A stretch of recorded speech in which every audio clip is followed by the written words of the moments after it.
Yongnuo INE690 EX-RT for Canon.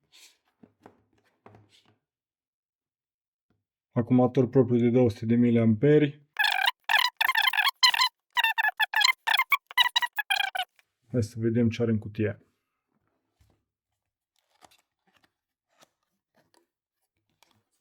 În cutie găsim altă cutie. Și dacă asta e bateria, ce să fie asta oare? Deci avem odată o baterie. Wow, avem două baterii. Și avem blițul propriu zis. Nu mai e nimic în cutie.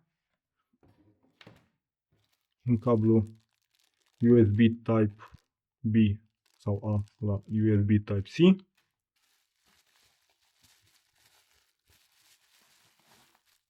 Manualul de instrucțiuni pe care nimeni nu o să-l citească niciodată. Și blițul propriu zis.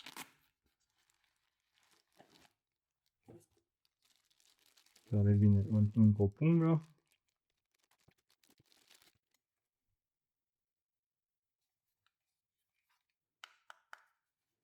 La aceeași calitate de plastic cu care cei care au mai avut blițuri nu sunt obișnuiți. E cam la fel de greu ca și un Canon EL5.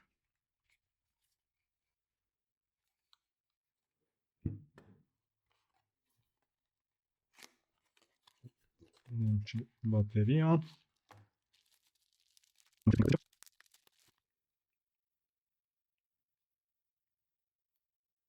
Și avem 7,2 V cu 200 de mAh. Oricum ne-a dat două, nu una. Ceea ce deja la prețul ăsta mi se pare un must have. Este silica.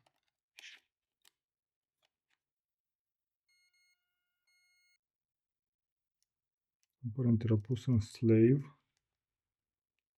Mod manual. Ca să ajungem în meniul de wireless, ținem apăsat butonul mod.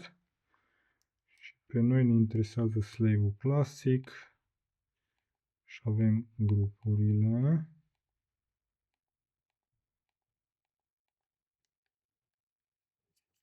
Și acum deci grupul. Avem zoom-ul și avem meniul canal IP. Și cam ăsta e blițul. Foarte tare treaba cu două baterii.